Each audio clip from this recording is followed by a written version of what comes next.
We definitely got the pink memo, didn't we? Yes.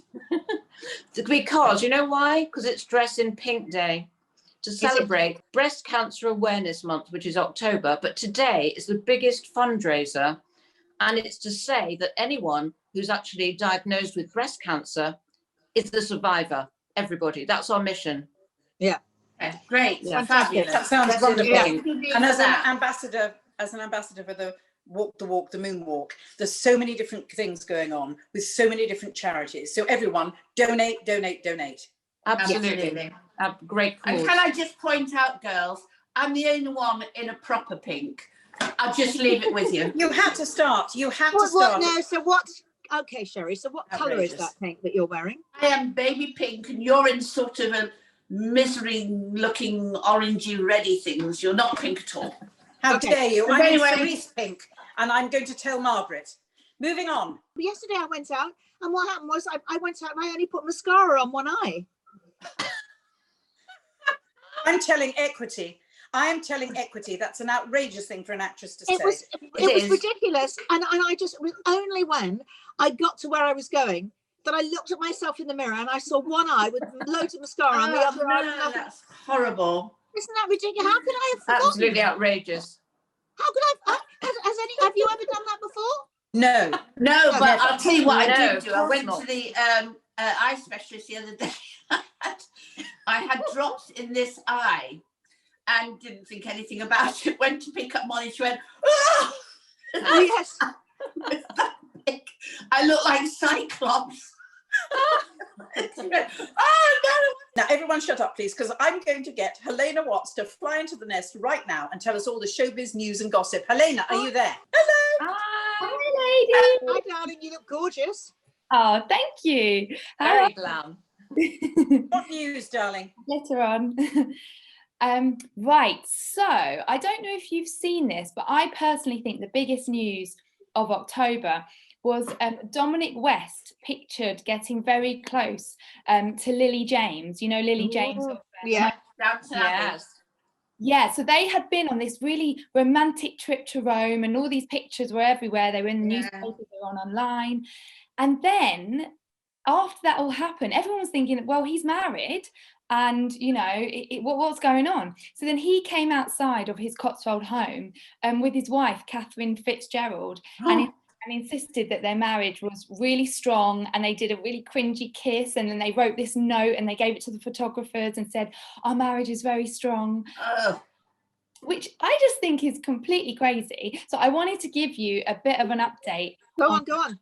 Yes, so well, it's not the biggest update, but Lily James, you know, she's on the promotional tour for her new film Rebecca, and basically she pulled out of loads of interviews. She's pulled out of the Graham Norton show, she pulled out of the Today Show, but she has gone on Jimmy Fallon's show in America, and of course he just completely hasn't asked her about it, which I just think, you know, Weird. Well, he's probably Were they working together, Helena? Do you know that? Why were they in Rome to start with?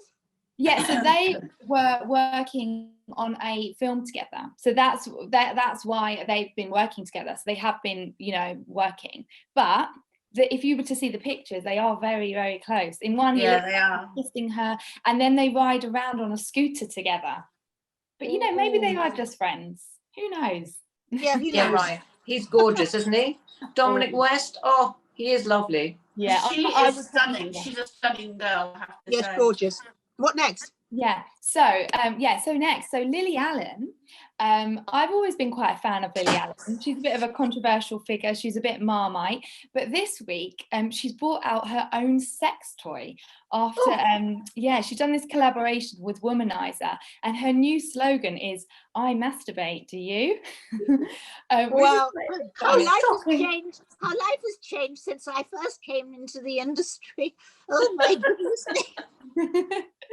I know. I think this could be one of her biggest hits. Do you? Wow. So is it advertised everywhere? Yeah, so it's on buses, it's on billboards, but they've changed the slogan for the buses. And I think the slogan is, I like pleasure, do you? I mean, Gwyneth Paltrow has always for years with her, it's Goop, isn't it? Yeah. Yes, Goop. She's had her industry that is promoting things for women and empowering women so we're not defined by anything else, or that it's something that's wrong or bad. So presumably this is similar to that, but is it expensive? So no, so Gwyneth Paltrow's products, they're about £2,000. They're very expensive. Whereas Lily Allen's product is only about £90. You can get a twofer. Only. You can probably get a twofer, darling.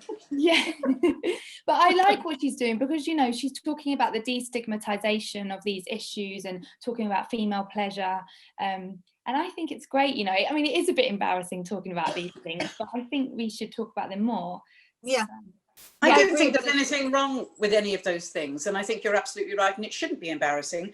You know, it's not an embarrassing thing. And I think when you look back at the 60s and the 70s and the 80s, people were celebratory about all of that. So don't give it a second thought, darling. Just Well, I actually did many years ago. I actually did the first lot of commercials that they have, voiceovers for condoms, and Wow. it was very weird. It was very weird. It was myself and Enright, we just went to a studio and we went, oh my god, because the end of the script, you know, the end of the script, it was like, can I have a packet of mates, please? You know, so that's what they were called. And we went, oh, and actually and then we went to to do another job after doing mates condoms. We went to do Pampers. So obviously the mates didn't work. Same actors. Ahead of its time. That's brilliant. what else, darling? Yeah, and then a story I broke today in the Mirror is about how Brooklyn Beckham, I know I've spoken to you about him in the past, he was engaged to Nicola Peltz. They're still engaged, but the wedding has been delayed until 2022 because of COVID. And I think it's happening with a lot of people's weddings, isn't it? Yeah. I think it's right. it is. I think his parents are saving up for his wedding because they can't afford it. It's going to take them that long. Probably. True. They're really It's only going to separating. cost 50 million.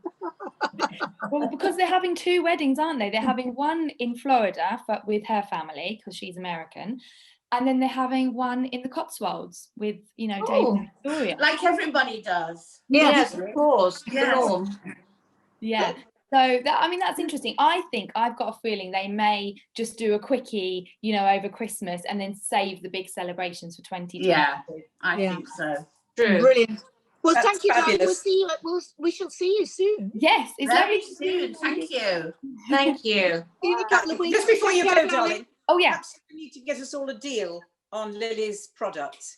Oh, totally. I can. Would you Thank want me to? I'll CC you in with the PR. Perfect. Thank you, Jess. Oh, how lovely. Freebies would be good. Oh, that's I'll nice. get you some freebies. Don't you worry. We'll be doing a very different show next week, obviously. Yeah. Anyway, Bye. Killed. Bye. Bye. That's hysterical. well done, That Harry. is brilliant. Moving on. Yes, we're going from one end to the other. No, that's not really right. Oh, that's Sadie. it. Even No, worse. don't go there. We are honoured, and I am delighted to introduce my friend, the wonderful psychic, fabulous person, hilarious man, the wonderful Gordon Smith. Hello, darling. Hi. Hi there. darling. Hi, Morning, Gordon. everyone. Welcome to the nest. Thank you. It's a pleasure to Good be to here. meet you. Oh, it's so, Good to meet so you. lovely to see you. Darling, how have you found lockdown? I've actually been fine because I've been writing, painting, doing Zoom classes. Zoom has changed my world. Yeah. And So- ours. Yeah, and so therefore, I think like anything, when big things happen, those who adapt survive. Those who don't find it difficult. And I Yeah. think you just have to adapt. You know, Yeah. get on with it. Exactly. So your Zoom classes, what do they include? Are these teaching people how to become mediums and things? Well, yeah, because we teach at the colleges, the psychic colleges, spiritualist colleges and things. So, and we teach all over the world. I teach in Japan, in America, Australia, everywhere. Wow. So, Wow. so Zoom makes it easy because we can amalgamate all the different people.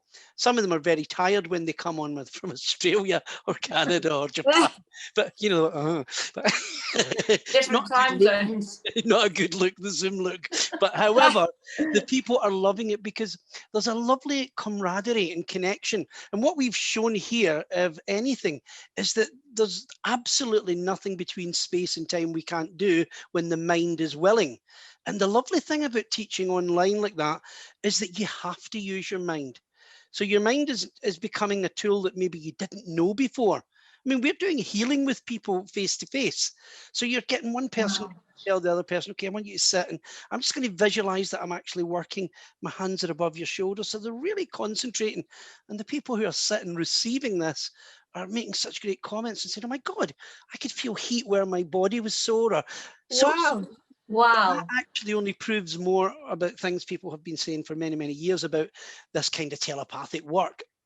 That Wow. can actually work. So Zoom has been a wonderful thing for me, and therefore, and again, Debbie, I mean, you know me that way. I've always got a very positive outlook on everything. First of all, I don't believe that we die, so there's the big one out the way. If you Wow. don't worry about dying, then you can get on with the business of living. And I've always Yes. said that those who don't fear death don't fear life.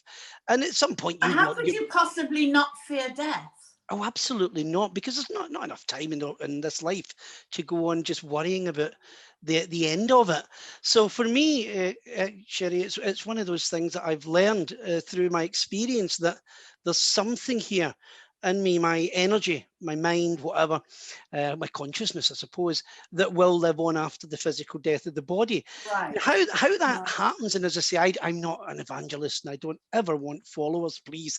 But I try to teach people this, because if you can get rid of the idea of constantly worrying about you dying, your children dying, your parents dying, all these things, you can start to get on with life in a proper way. The eventual thing is, I mean, it is an inevitable journey.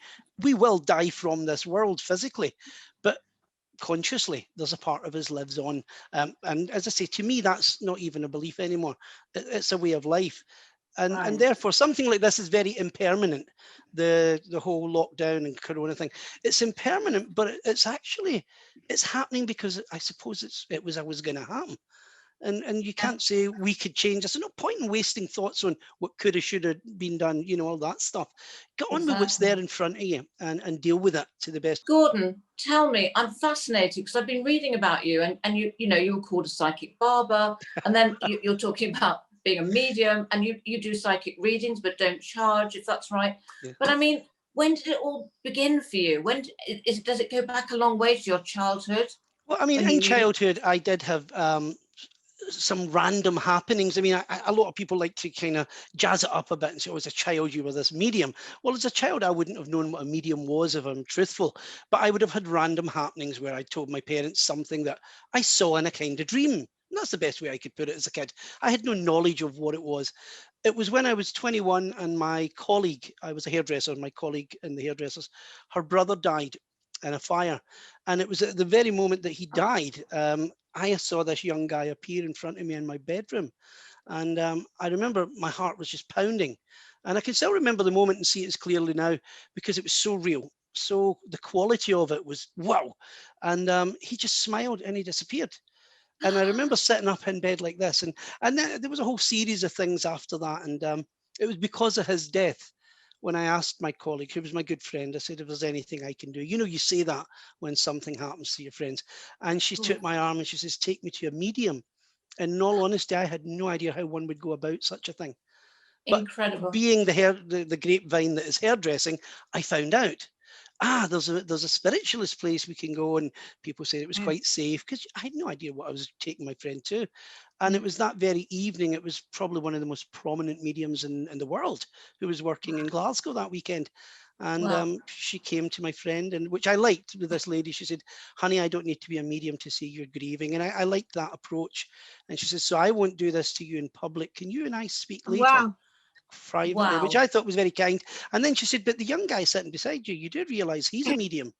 And I was looking like, who's she talking about? And it And was she you. said, yeah. And she said, in 5 years' time, you'll be standing where I am doing what I'm doing. And actually, it was 5 years to the day later, I was on that particular place doing it. Yeah. How That's extraordinary. Can incredible. I ask you, darling, about Sure. your new book? Tell us about your new book, because one of them Well, I've got a couple of new books on the go because of the lockdown thing, and I love writing. So one of them I've written, which is a kind of British comedy set in London, and it's called Ghost School. And really, it's all about the whole idea of haunting and most haunted-y things that people are really into these days. Well, you see, as a medium, my job is always to try and take fear away from people. I don't like that idea that people can, say, oh, bad spirits and all that nonsense. So for me, I wanted to write a kind of a kind of parody of all of that. And that's what I've done. And it's a bit like Carry On Mediums, where people who have died who have been angry at somebody, or who have died being very jealous of their sister and whatnot, then they're going to have to atone in ghost school, which is between the two worlds. That's hysterical. So there's actually like a school absolutely. that they go through, and then they pass out through once they've learnt their lessons. Can I just say one thing very quickly? Sure. I don't know if there's people behind you, but your headphones seem to disappear. I don't know if there are those mediums, whatever, behind you, darling, messing around with your. I'm just saying, don't be anxious. The power's very strong at the moment. You see, that's what I'm saying. No, it's a virtual background, to be honest. And although I must say, Zoom is very like a seance when you look at it. Sometimes when the camera doesn't work, and say, I can hear you, but we can't see you. There you go. Incidentally, I did that as a bit of fun one night, just for some friends. I said, let's do a Zoom seance and see if it works. And it was a joke. And, I just talked them through a meditation, and it was incredible. It was just the most lovely, incredible feeling. People were feeling really kind of almost out of body. And I thought, oh my God, what am I doing? But the thing is, Gordon, I mean, what is absolutely fantastic about you is that feel you're a real person, as opposed to some of the psychics and mediums that are around are quite frightening. Yeah, they're scary people. But no, because actually a lot of the mediums, with the best will in the world, they can add to things, especially with the scary stuff.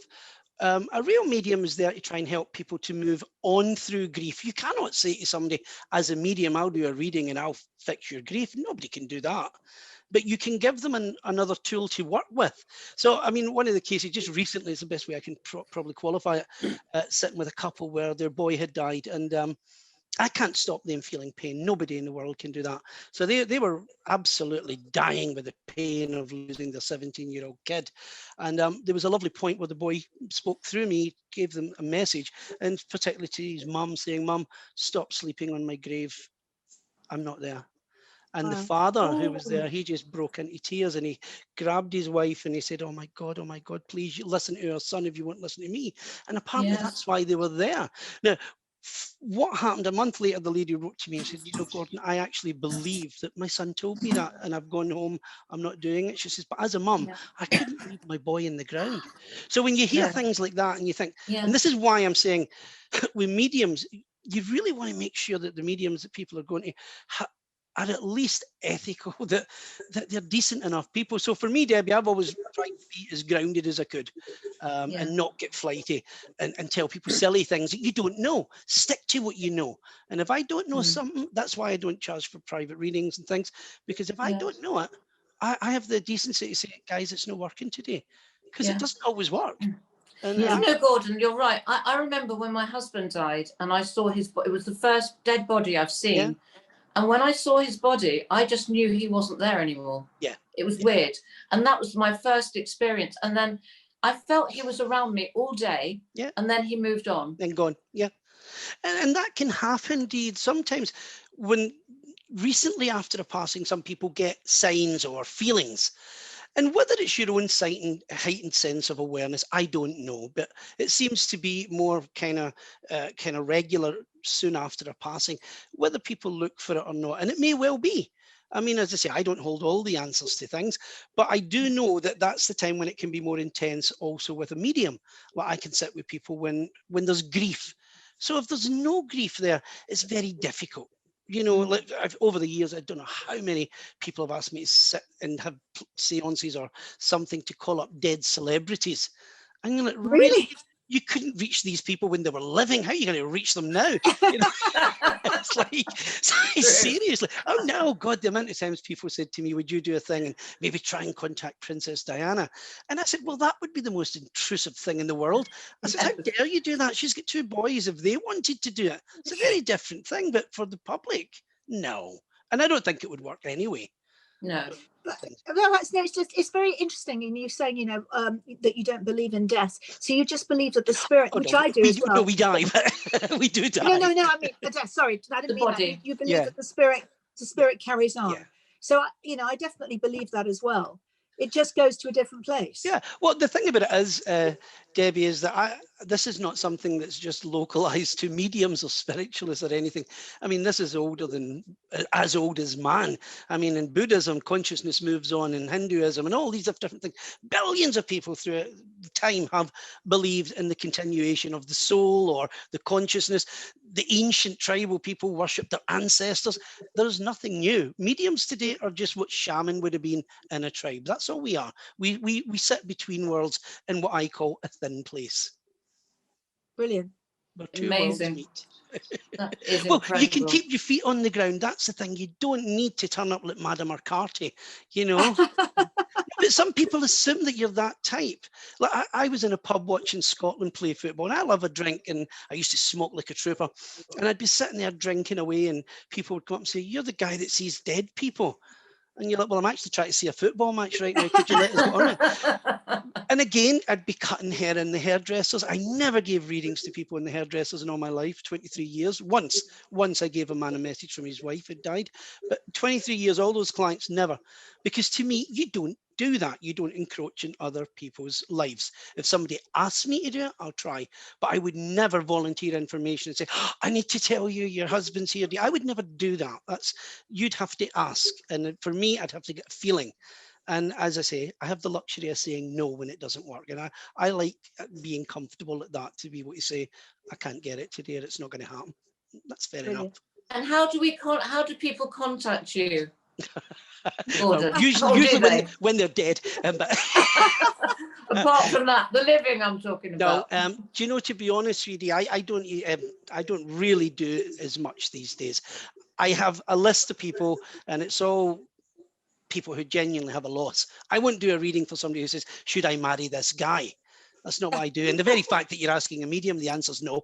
You should, because True. why would you do that? Why would you come to a medium when you want to do that? So I don't get involved in personal readings like that. So for me, it's recommendation where somebody says this family have had a pretty bad loss and they just need help. And That's again, for me, lovely. it's like a counselling thing, as well as if I get the little bit of mediumship that is needed, then they're given the tool. I can't fix grief, but I can give them something to work with, as I say. And usually for many people, it's where the death has been tragic. So if you're a mum and your kid was killed in a car accident, you just see the car accident. But if you can work with a good medium who can give you a bit of proof that that consciousness is living beyond the car accident, then maybe your mind gets taken away from the horror of what's happened to them. So in essence, it's actually healing. I think every good act of mediumship is an act of healing. That's what it should be. Lovely. Beautiful. Thank you. So lovely, Gordon. It's so Thank you lovely. so much. It's a pleasure, Thank you girls. for coming to see. Thank you for coming to see us. And I'll see. I can't wait to see you soon and give you a real life hug. Yeah, we'll come up to Scotland with Maureen and we'll have a giggle. And we'll have a small libation. The other spirits are good too, you know. Oh, thanks, Gordon. Anyway, I hope you guys do great. You're lovely people, and it's a lovely, lovely, lovely essence to work with. God bless you all. Thank you. Thank Cheers. you. Darling. See you, girls. Bye. Bye. So what's your spirit of choice, everybody? My spirit of choice? What, alcohol-wise, you mean? Of course, You mean yes. gin? We're talking about spirits. I'm carrying it on. Yes. Sherry, Oh, what's yes. your spirit of choice, dear? I don't know anymore. Oh, dear God. No, last night I had some white wine and I felt really quite weird because I've only been drinking gin recently, so it's kind of strange to go back to I mean, wine. you mustn't mix your drinks. It's not healthy. No, terrible hangover when you do. I think I probably would go vodka in a cocktail, but that's where I'm going. What about you, Dee? Actually, I quite like a martini cocktail, which There is we go. gin and martini. Yeah. But I haven't had that for a long On the time. gin. But it's probably my fave. Yeah. I only like cocktails because they taste sweet and they taste lovely. What about do. you, Sherry? And I'm thinking of Lily Allen. If you like cocktails, I'll tell you one. No, please don't. Please don't. Sherry, what's your Such an spirit old choice, joke. dear? Right now, Ovaltine. Oh my Oh, dear God. God. Okay, matron. Sorry, You need say to that mention again, it. Sherry. Oh, tomorrow. Ovaltine. Oh, There's exciting tomorrow, darlings. Let's move on. Richard Arnold, yes. Hooray! So we're going And- to talk about what? our Horror spooky movies. favourite horror movies. Horror movie. I don't like horror movies. You don't have to. Okay. Don't worry, darling. You can talk about it. I won't Fine. say anything. I won't Okay, say darling. anything. Okay. You promise? Promise. Well, we'll see. I'll hold you to that. All right, darlings. Love you. See you Cheers. tomorrow. Bye. Bye.